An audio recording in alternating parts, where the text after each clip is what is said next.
多数人受到影视剧影响，固化了一个错误认知。大众普遍认为果亲王云里是雍正最信任的亲弟，是乾隆最敬重的托孤皇叔。他一生清廉不贪，不结党，不揽权，是大清难得的纯臣忠臣，最后必然是安享尊荣，寿终正寝。但真实历史完全相反，这位被雍正亲写遗诏定为4大辅政王大臣之首的宗室重臣，一生无重大过失，尽心为国，却在乾隆登基仅3年，年仅42岁时离奇早逝。史书仅简单记载久病风逝，看似平淡无奇，实则葬铸乾隆最顶级的无懈清洗权谋，没有抄家，没有相决，没有定罪，没有廷杖羞辱。乾隆只用一整套软性高压制衡手段，步步挤压，层层拿捏，让先帝留下的最后一位核心宗室权臣郁结而终。温柔的叔侄情谊外壳之下，是皇权交接最冷血的底层规则。本期影片带你逐层拆解云里早逝的隐藏真相，看懂新君上位如何无痕清算先帝势力，读懂康雍前3代皇权迭代的黑暗内幕。很多人以为皇家亲情能抵挡权力斗争，最后都被历史狠狠打脸。康熙诸子夺嫡，惨烈无比。雍正登基后对宗室极为严苛，唯独对云里格外宽容。权力提拔并非单纯兄弟情，而是精准的权力布局。云里比雍正小19岁，9子夺嫡期间全程置身事外，低调读书，不参党政，不攀附权贵，没有任何政治污点与派系包袱。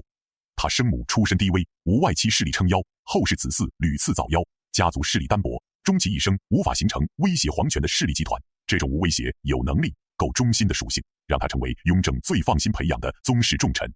雍正登基后，快速拔抗云里从郡王一路晋封和硕果亲王，6年时间完成数级跳升，打破清代宗室升迁惯例。与此同时，雍正将户部财政、工部工程、宗人府、宗室管理等核心权力悉数交付，让云里手握实权，稳坐朝堂核心，成为制衡满熏旧势力、压制八野党残余力量的关键棋子。雍正晚年深知朝局隐忧，新君年轻，老臣盘踞，宗室势力错综复杂，特意将云里列为首位托孤辅政王，寄望他稳固乾隆初年政局，镇压朝堂局势。很多人看不懂，为何雍正对所有宗室都防备猜忌，唯独对云里毫无保留。真正原因从来不是亲情，而是云里是当时唯一可控、可用、可托孤的纯臣宗室，没有任何反噬皇权的风险。这是雍正极其现实的权力算计，也为云里后来的悲剧埋下伏笔。雍正驾崩，18岁的乾隆仓促继位，毫无执政经验，皇权根基空虚，朝堂之上满是雍正朝资深老臣与宗室勋贵，新君随时有被架空的风险。此时的云里身兼辅政首臣、宗室领袖，手握财政、人事、宗室3大核心权力，是支撑新朝、稳定人心的最大支柱。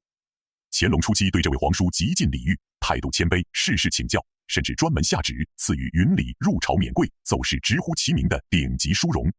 一时间，叔侄和睦，君臣相得，成为朝野流传的佳话。满朝文武都认定云里必将成为乾隆朝长盛不衰的宗室柱石。可所有人都忽略了这份过度的尊崇与礼遇，从来不是真心恩宠，而是乾隆权力过渡期的专属伪装，更是绑架宗室名节、拿捏重臣命运的第一道无形枷锁。真正的权臣悲剧，从不是功高震主的张扬，而是像云里这样完美无瑕、威望盖主，深受先帝信任，却没有自我保全的退路。乾隆度过最脆弱的登基初期，局势日趋稳固，民心归附，朝臣顺服。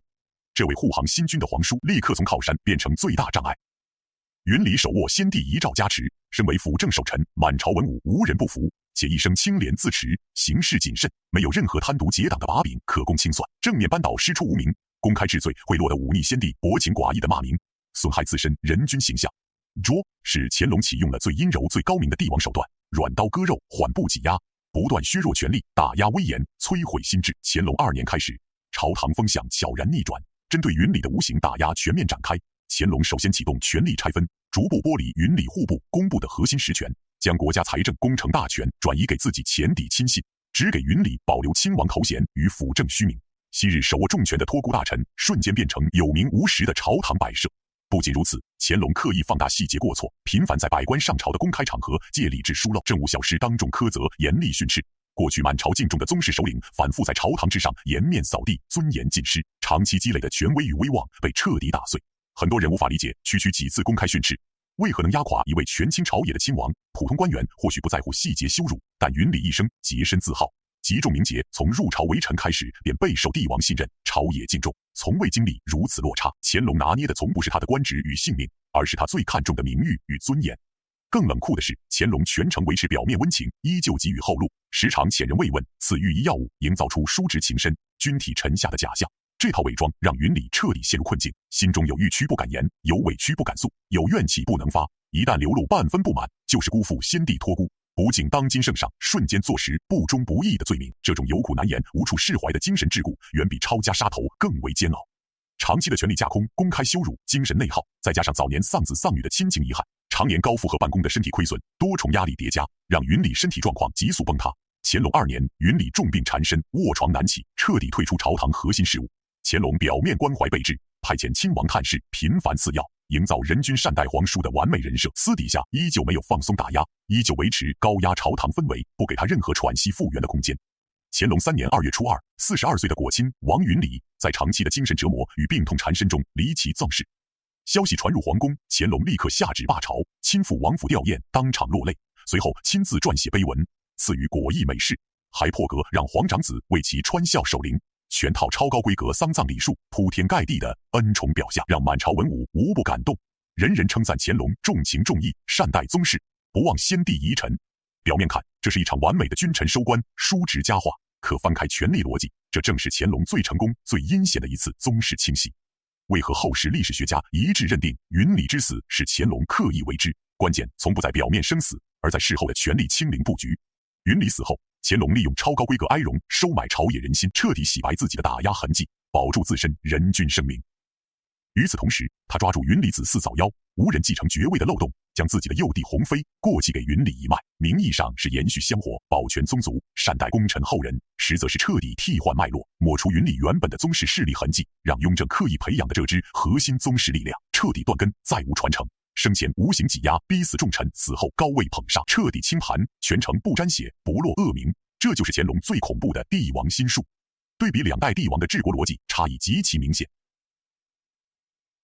雍正的铁腕只针对贪腐结党、谋逆的反派势力，对忠心纯臣、务实干吏全然信任，放手重用，真心托孤。而乾隆的宽仁从来不是真的宽厚，而是选择性伪善。他可以包容贪官士族的小过，可以容忍勋贵的奢靡失德，唯独容不下先帝留下的权臣与宗室，哪怕对方忠心耿耿，毫无过错，尽心为国。只要威胁到皇权独尊，挡住自己的集权之路，就必须被逐步挤压，无痕清除。云里的早逝，标志住雍正托孤班底的全线崩塌。至此，雍正亲自挑选的4大辅政王大臣，全部被乾隆以各种软硬手段清空、边缘化，彻底洗牌。雍正朝务实革新、君臣共治的朝堂格局彻底终结。乾隆朝独裁高压、皇权独尊的时代正式来临。这场没有刀光剑影的权力斗争，比任何残酷清洗都更让人脊背发凉。皇家从无永久亲情，朝堂从无圆满善终，所有看似偶然的病逝与离奇落幕，背后都是必然的皇权博弈结果。雍正耗尽一生心血，整顿吏治，充盈国库，制衡宗室，稳固朝局，为乾隆留下一个根基稳固的盛世江山。可乾隆上位之后，一步步推翻先帝布局，清洗先帝旧臣，扭转先帝治国理念，看似延续盛世，实则不断透支大清的国运与根基。如果你想看透清宫真实的皇权心术，看懂历史表象之下的隐藏博弈，一定要订阅频道，打开小铃铛。本系列全程拆解雍正、乾隆两代帝王的权谋对决，还原影视剧从不讲的真实清史，每一期都是乾货满满的历史底层逻辑。本期我们拆解了先帝最后一位核心宗室重臣的落幕，彻底补全乾隆初年的朝堂清洗脉络。下一篇我们重磅解读雍正累死累活积攒下的6000万两国库白银，如何被乾隆一步步肆意挥霍，透支盛世繁华，拆解康乾盛世最致命的隐藏危机。想看的观众千万别错过，点击订阅，持续追更。